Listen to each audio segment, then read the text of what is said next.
What kind of gaming experience will a 185Hz screen bring when paired with the 5th generation Snapdragon 8 Elite? Hello everyone, this is Semicolon Reviews. I am Lu. In this video, we will take a first look at the Redmi K100 Pro.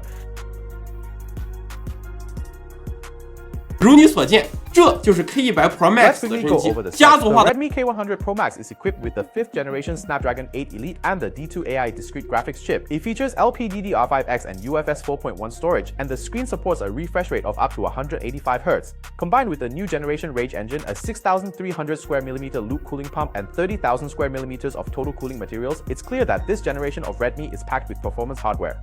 So how does it actually perform in games? We used PerfDog to record data from several games to give you a reference. All games were tested at a room temperature of 25 degrees Celsius and 200 nits of brightness, with the phone in wild boost mode and background apps cleared beforehand. Let's start by looking at the performance in Honor of Kings.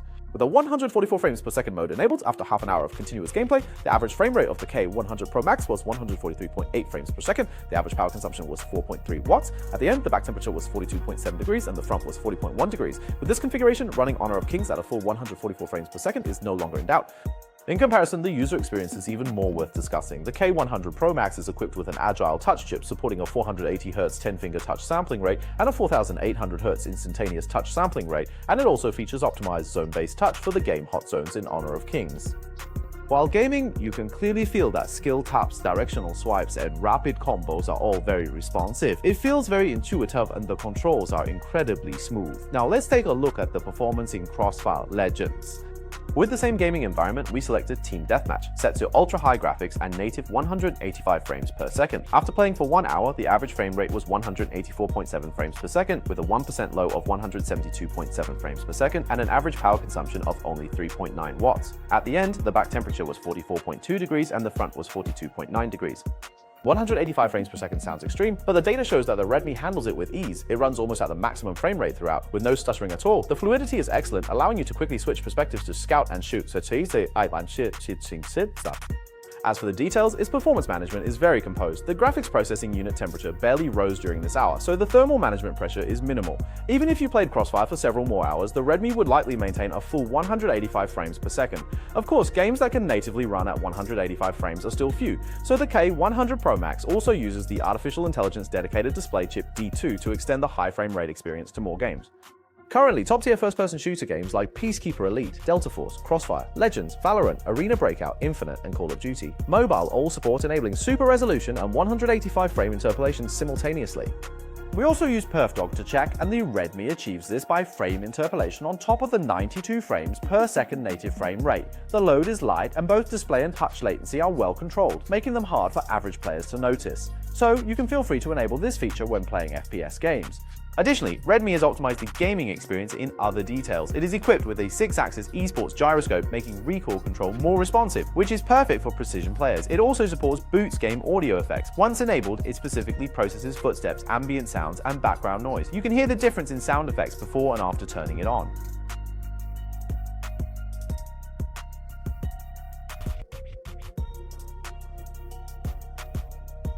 And 3, watch out for the grenade.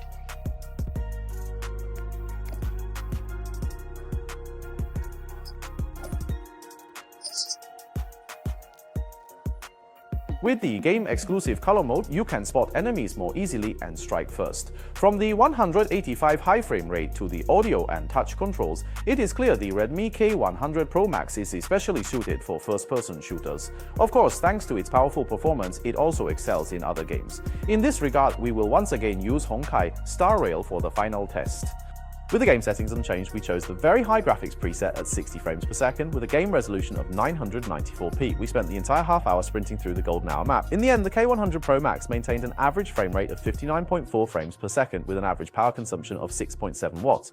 At the end, the back temperature was 50.3 degrees and the front was 49.5 degrees. What level of performance is this? We brought in a competitor's model with the same chip for comparison. The competitor's game resolution was 992p, with all other settings and the root kept the same. In the end, the competitor's average frame rate was 58.9 frames, with an average power consumption of about 8 watts. At the end, the back temperature was 51.8 degrees, and the front was 50.2 degrees, with frame locking occurring in the final stage. It shows that the load in this game scene is quite high, even with the 5th generation Snapdragon 8 Elite. If the scheduling isn't optimized, it can't maintain a full frame rate. The average frequency of the two Redmi Prime cores is 1.37. Hz, while competitors exceed 2.0 Hz, and the central processing unit usage is also higher.